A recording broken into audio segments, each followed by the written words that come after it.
Our citizens have the right to participate in government. Meetings of the various boards of education, of course, are part of that process. There was, at the time of this incident, a mask mandate.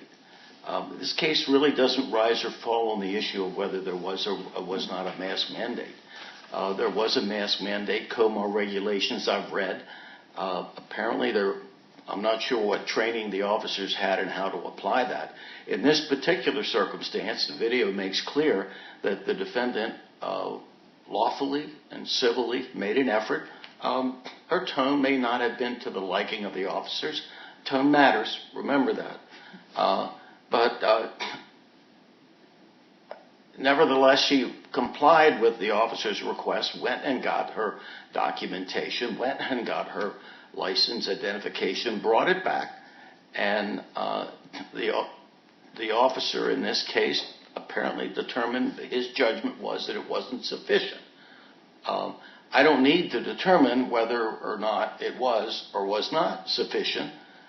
There are serious questions about that because she did have a document from her doctor that's not disputed, and a phone call could have been made. And the language documented potential physical harm to her by wearing a mask. And although she may have made a statement about, well, I wear it on certain circumstances, the documentation was there. There's nothing in COMA that requires a certification. But having said that,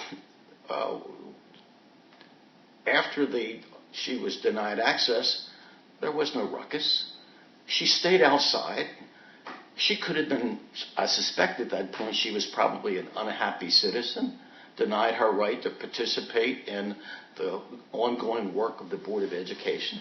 And while she was outside, apparently there was someone inside heard some loud noises from multiple people. We know from the video there were multiple people out there. There's no way the evidence in this case establishes that the primary cause of that noise or whatever was this defendant, and that would constitute a disturbance of the peace. It certainly was not inappropriate if the officer felt in going out there that, you're too loud. Then you go out there and you say, you are too loud. It's affecting what's going in there. And I suspect that's what the officer's intention was. There is certainly no disturbance of the peace based upon that collective noise. The question then becomes, was there a disturbance of the peace once the officer came out and said, keep it down? And the statement was from the defendant several times, no. Well, I'm not sure what no meant. No, I'm not going to keep it down. When she said no, it wasn't in an angry, loud voice. It was simply no. And I think, as counsel pointed out, citizens do have a right to disagree with public officials, including police officers.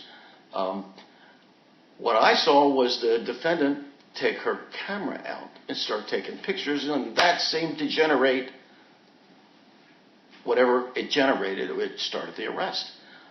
There was no loud noise. There was no screaming, no hollering, no inciting. There wasn't a disturbance. The disturbance became the arrest. Yes. As opposed to, and the purpose of disturbing the peace is to protect the public and keep the public peace.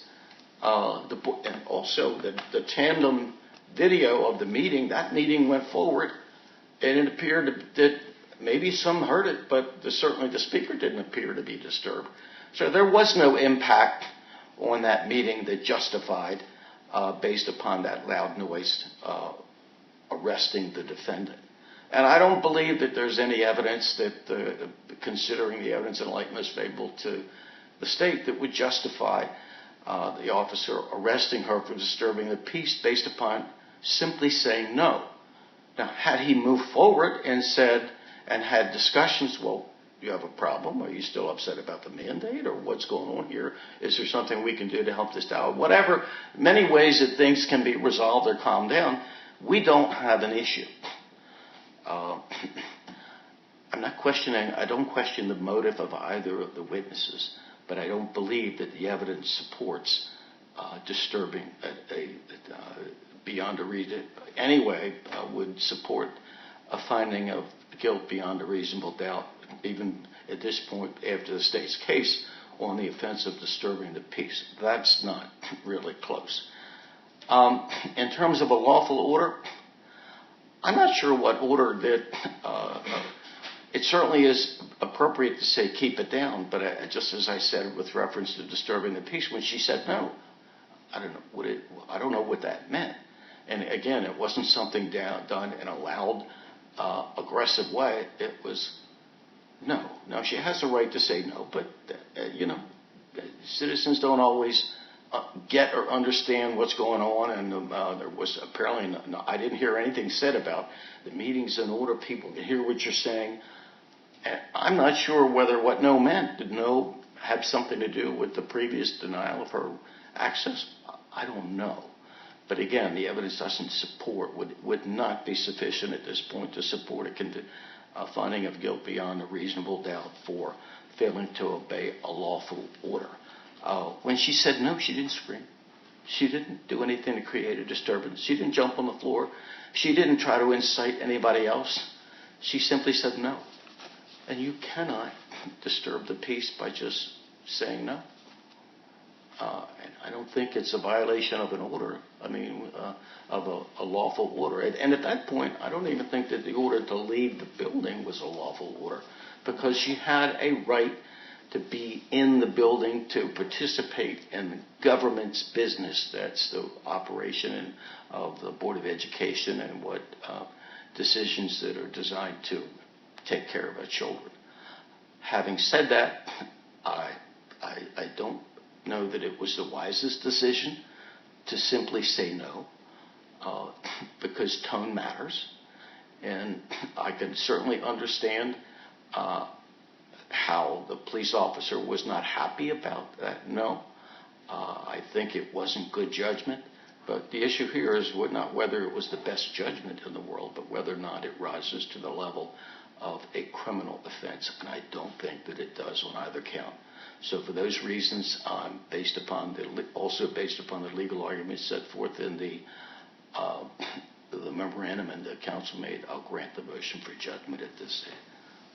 Thank you, Your Honor.